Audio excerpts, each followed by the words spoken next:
Ang daming plastic balloon. Ito yung kukontentin ko ngayon guys. Ito ang paboritong nilalaro ng mga batang 90s. Ang plastic balloon. Gumamit nga pala ako ng long nose para hindi ako mahirapan magbukas. Alright, nabukas ko na. Iipitin ko dito sa dulo guys. Para lumabas yung laman. Ayan na guys, malapit na. Lalabas na. Ayun, lumalabas na siya guys. Bumubula pa. Ayun, lumabas na.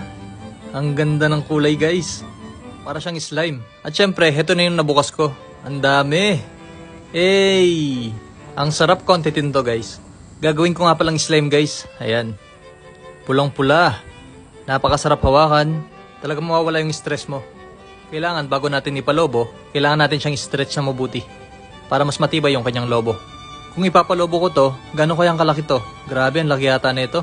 Pumunta kayo sa aking YouTube channel kung gusto niyo makita kung gaano kalaki ang lobo na to. Ito nga pala yung ginawa